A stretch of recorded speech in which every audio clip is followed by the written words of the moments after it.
C'est l'heure des informations sur Speedline TV. Mesdames et messieurs, bonsoir et bienvenue dans ce journal. Dans les titres de l'actualité, le gouvernement béninois renforce sa capacité à sécuriser ses frontières des équipements destinés à la Direction générale de la police républicaine ont été réceptionnés ce jeudi. Plus de précisions dans ce journal. Audience au Conseil économique et social, Conrad Baguidi a reçu ce jeudi Nadège Chouat, ambassadrice de la France près le Bénin. La substance des échanges dans cette édition. À la page inter, le président ukrainien Volodymyr Zelensky a annoncé qu'il allait écourter sa visite en Afrique du Sud après de nouvelles frappes russes. Les détails dans un instant.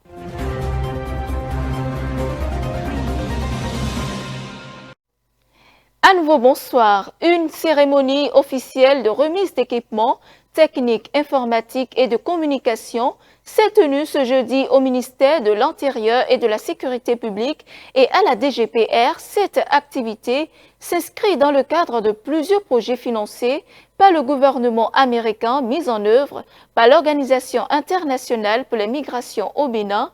Romaric Adossa et Bernardin Bonoubo pour le reportage.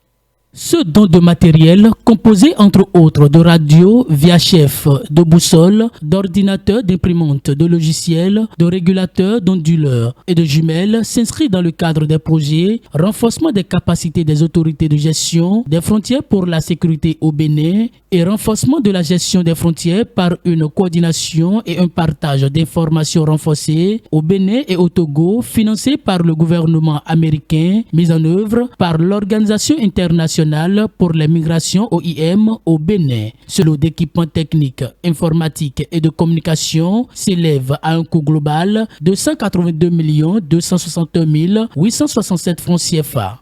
Ce transfert va au-delà du don d'équipement. Il s'agit de donner à la police républicaine les moyens d'améliorer la sécurité publique, de renforcer l'état de droit et de veiller à ce que la justice soit rendue de manière efficace. Un système d'application de la loi solide est essentiel pour faire respecter l'état de droit et nous restons déterminés à aider le Bénin à atteindre ces objectifs importants.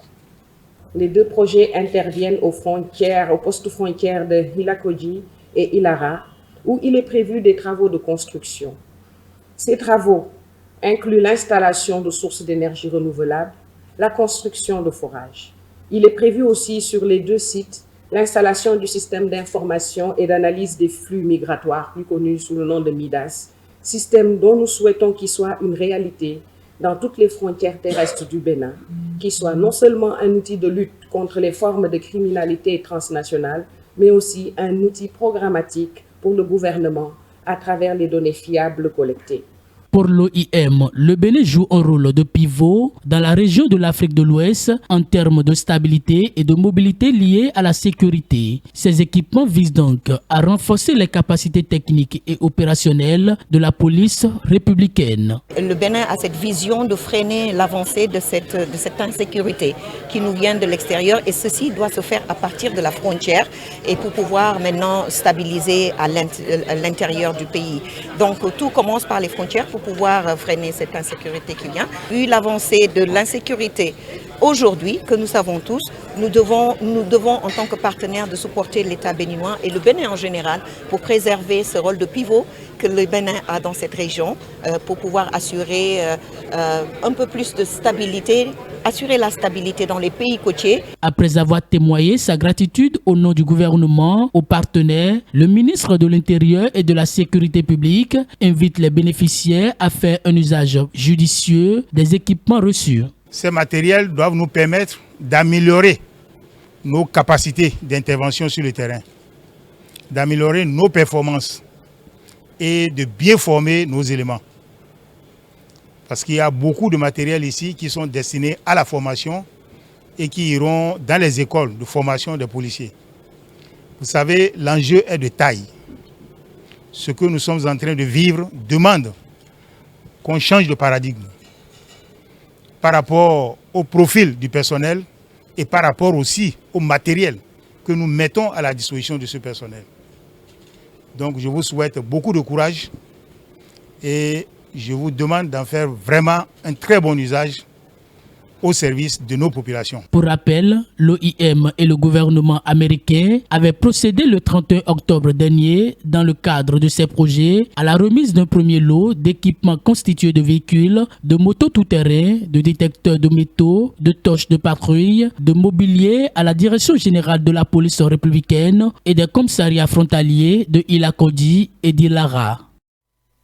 Autre volet de l'actualité, les relations entre le Conseil économique et social et l'ambassade de la France sont au beau fixe. Conrad Baguidi, président du CES, a reçu en audience ce jeudi Nadège Chouat, ambassadrice de la France près le Bénin. L'objectif de cette rencontre était d'explorer de nouvelles perspectives de coopération entre les deux nations. Suivons. Le Conseil économique et social a voté une nouvelle loi organique en juillet dernier, et donc de comprendre le périmètre un petit peu d'action du Conseil économique et social et bien évidemment la vision du nouveau président. Concrètement, c'était de comprendre un peu le fonctionnement de ce CES. J'ignorais par exemple que désormais il y avait une compétence territoriale dans chacun des 12 départements du Bénin. Et donc de comprendre aussi la vision, savoir comment la mission d'être au contact des populations, de comprendre les attentes et besoins des populations du Bénin, comment ça allait concrètement se faire par la compétence du Conseil économique et social. Et donc c'était important de voir cette nouvelle approche. Là-dessus, j'ai compris que le Bénin était un peu un modèle en matière de vision d'un Conseil économique et social, justement dans ce lien étroit avec les populations, faire un travail d'explication, mais essayer aussi d'avoir une approche innovante par une approche tournée vers les solutions concrètes dans le secteur économique et dans le secteur social. Donc ça, c'était le premier point. De bien comprendre cette vision, ces modes de faire de ce Conseil économique et social. Dans un deuxième temps, nous avons échangé aussi sur l'action de la France au Bénin, de l'équipe France, que ça soit le groupe, l'Agence française de développement, le service économique, mais également Expertise France, qui intervient sur différents secteurs, donc de pouvoir présenter, d'échanger sur les secteurs de coopération de la France au Bénin et de voir comment, sur ces secteurs, le Conseil économique et social pouvait faire partie intégrante de nos actions, et je pense notamment au secteur de la formation professionnelle, mais également sur l'entrepreneuriat, et donc de voir comment on pouvait désormais dans les projets, dans les financements de l'équipe France, faire en sorte que le Conseil économique et social soit partie intégrante de ces projets. Concrètement, ce n'est que le début d'une longue histoire, nous allons nous revoir avec le groupe AFD pour essayer de voir comment justement nous pouvons intégrer le Conseil économique et social. Également pouvoir voir dans le cadre d'une approche plus européenne, la Team Europe au Bénin. Et l'idée, c'est vraiment d'être dans une approche partenariale et de converger pour trouver des solutions auprès des populations. Nous avons également abordé le nord du Bénin qui comme vous le savez, attire, je dirais, toute l'attention des autorités, mais également de la communauté internationale. Et j'ai pu à cette occasion présenter les différents projets que nous menons au nord Bénin, que ce soit avec les collectivités locales, mais également avec des acteurs de la société civile. Voilà. Donc, tour complet. Bien évidemment, nous avons parlé aussi des partenariats et du partenariat avec le CESE en France. Et il se trouve que le président du CES était la semaine dernière à Paris, et donc il a pu nous partager un petit peu les axes évoqués de futures collaborations, coopérations. Donc voilà, un entretien très riche, et ce n'est que le début d'une longue histoire de coopération dans une approche partenariale. Dans le domaine de l'agriculture, le gouvernement met tout en œuvre pour favoriser l'accessibilité des produits vivriers aux populations. Plusieurs raisons sous-tendent cette politique. Voici le ministre de l'Agriculture, de l'Élevage et de la Pêche, Gaston Dossoui, nous en dit plus. On l'écoute. C'est un choix souverain d'accompagner les producteurs, de prendre des mesures pour que la production soit rentable pour l'exploitant. Mieux, lorsque vous parlez de culture vivrière qui rentre dans notre alimentation, nous avons des raisons d'apporter des soutiens. En retour, on n'attend pas que les gens acclament nécessairement le gouvernement. S'ils le font, c'est bon. Mais l'essentiel, c'est que l'État veille à ce que la sécurité alimentaire soit garantie. Et si on peut progresser vers une souveraineté alimentaire, ce serait l'idéal. De plus, la question du maïs se pose en termes de volume produit. Et le volume produit est fonction des rendements à l'unité de surface. Aujourd'hui, beaucoup de paysans se contentent de la fertilité originelle du sol, alors que pour produire n'importe quelle quantité, quel rendement que ça donne, c'est que nous exportons les éléments nutritifs du sol. Si nous ne retournons pas une partie de ces éléments nutritifs exportés-là, nous allons appauvrir le sol. Et sur les mêmes parcelles, quand vous produisez 2, 3, 4 fois, vous finissez par ne pas avoir de rendements importants. Qu'est-ce qu'on fait en matière de mécanisation? Comment on a pu semer pour avoir de bonnes densités? Et quels sont les entretiens végétatifs que nous avons fait? Et à la récolte, quelles précautions nous prenons pour récolter à temps, sécher et stocker, pour avoir moins de pertes post-récolte? Voilà toute la stratégie sur le maïs. Et quand ce n'est pas dans un package discuté, adopté par le paysan, il va de soi que même en faisant l'effort de produire, de suivre, nous ayons un résultat qui ne couvre pas totalement nos besoins. On a attaqué cette fois-ci aussi le matériel de plantation avec des semences hybrides que depuis 4 ans au moins on a commencé par introduire dans les habitudes avec sûrement une fumure plus forte. Mais tenez, si vous semez dans la zone sud les variétés de 3 mois et que vous avez au maximum 2 tonnes, et dans les mêmes écosystèmes, vous semez des variétés hybrides pour obtenir 5-6 tonnes, que veut le peuple? Au moins aujourd'hui, nous avons travaillé pour que le rendement moyen du riz soit passé de 3 tonnes environ il y a 10 ans à 5 tonnes à l'hectare. Mais dans les périmètres avec contrôle total de l'eau, maîtrise de l'eau, nous avons les 7-8 tonnes à l'hectare. Si nous travaillons davantage pour que les semences de bonne qualité soient utilisées partout avec les aménagements agricoles sur le front de riz, nous devons nécessairement gagner en termes de rendement. L'État béninois a décidé de céder ça aux producteurs à 17 000 francs. D'accord parti avec les familles des producteurs. L'urée, on l'a eu à 18 750, le sac de 50 kilos. L'État a décidé, en acceptant la proposition des producteurs, de les céder à 15 000 francs. Le SSP est maintenu à 14 000 francs pour aider à ce que ça soit suffisamment consommé, pour faciliter l'absorption des autres engrais que nous mettons et assurer une meilleure assimilation et une fertilité par rapport à nos sols. Dans le reste de l'actualité, des femmes démunies des 9 villages de l'arrondissement d'Akodera dans la commune de Koma ont été honorées par l'ONG Alouba le samedi dernier au détour d'une cérémonie de don de vivres. Sidéré par cette générosité à l'égard des couches défavorisées de sa commune, le maire de Koma et son conseil communal ont apporté tout le soutien à l'organisation dans cette volonté d'œuvrer pour le bien-être social. On fait le point avec Raphaël Sourin et Innocent Zoukmon.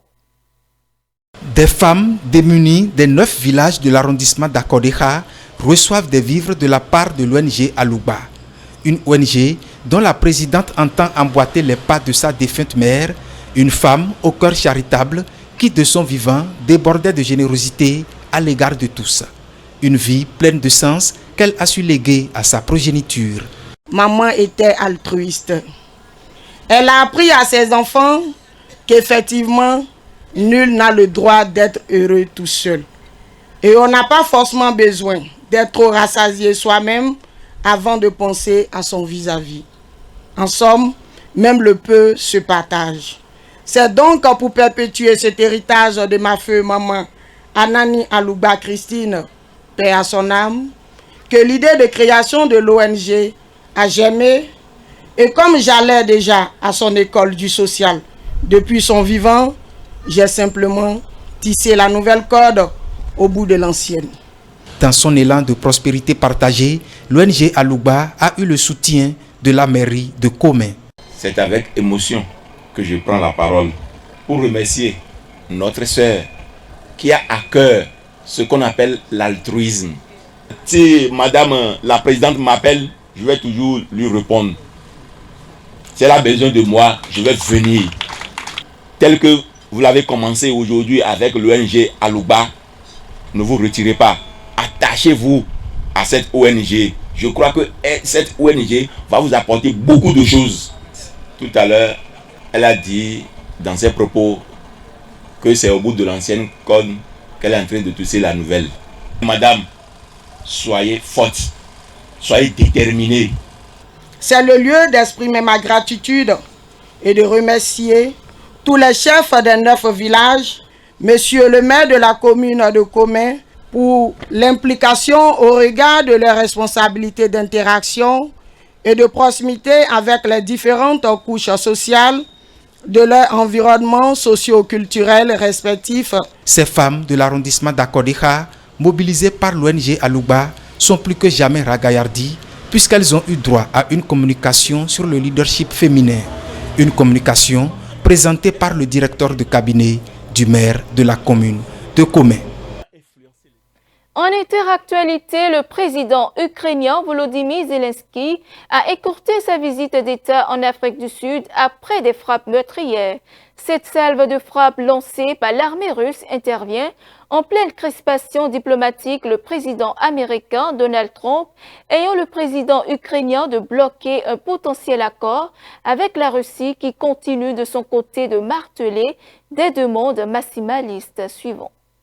Le président ukrainien a interrompu sa visite en Afrique du Sud en raison de l'attaque aérienne massive menée contre Kiev dans la nuit de mercredi à jeudi.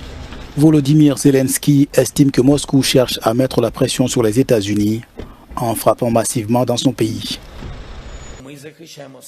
Nous défendons nos droits, c'est ce qui se passe, et la Russie comprend que l'Ukraine se tient debout et fait pression sur notre peuple, sur l'Amérique. C'est la raison pour laquelle je relie la frappe d'aujourd'hui à tout. Je ne vois pas de pression sur la Russie, ni de nouveaux trains de sanctions contre l'agression de la Fédération de Russie. Pour l'instant, nous espérons vraiment qu'il n'y aura pas de reproches, absolument pas d'émotions ni de reproches. Nous parlons très directement. Nous pensons qu'avec plus de pression sur la Fédération de Russie, nous serons en mesure de rapprocher nos partis. En langage diplomatique, nous pourrons nous rapprocher d'un cessez-le-feu complet et inconditionnel.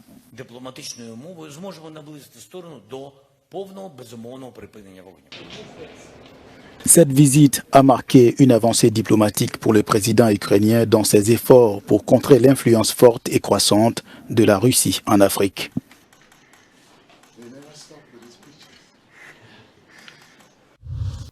L'Espagne sous le feu des critiques, accusée d'ignorer la pêche illégale menée par sa propre flotte dans les eaux ouest africaines.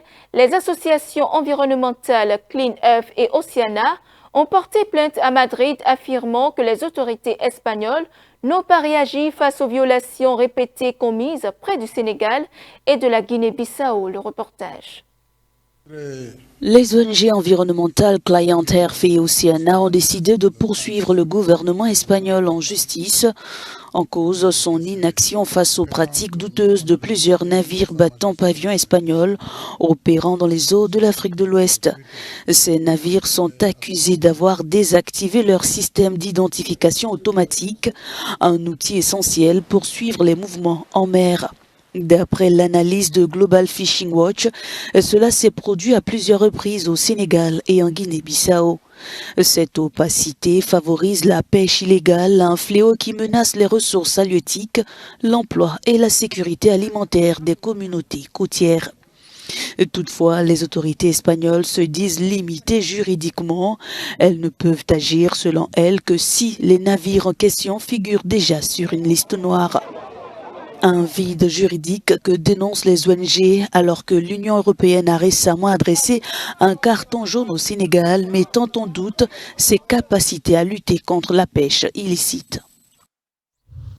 Depuis que son corps est exposé dans la basilique Saint-Pierre de Rome, des flots de fidèles continuent d'affluer pour un dernier hommage au pape François. Près de 50 000 personnes se sont déjà recueillies devant le cercueil du pape. Les funérailles de François se dérouleront ce samedi sur la place Saint-Pierre où devraient converger au moins 200 000 fidèles. C'est après moi.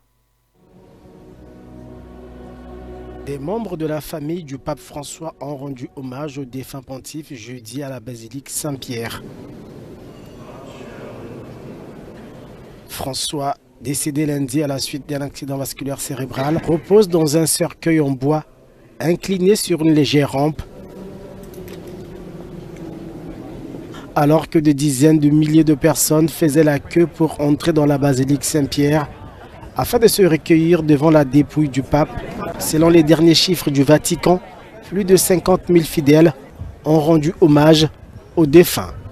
Alors que jeudi matin, les cardinaux arrivaient au Vatican pour leur réunion de congrégation depuis la mort du pontife, le conclave n'est pas encore ouvert. Les cardinaux disent se consacrer encore à François.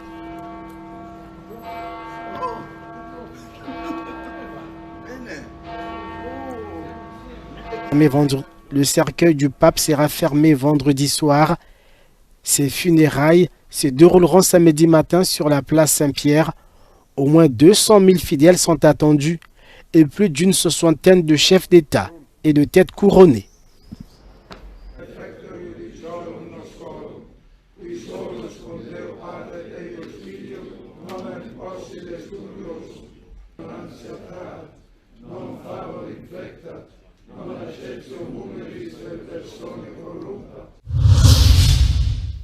Voilà qui met un terme au tour de l'actualité au Bénin et au-delà des frontières. Merci de l'avoir suivi. Suivez-nous en continu sur speedlinetv.bg/live et sur nos différents canaux digitaux Facebook et YouTube.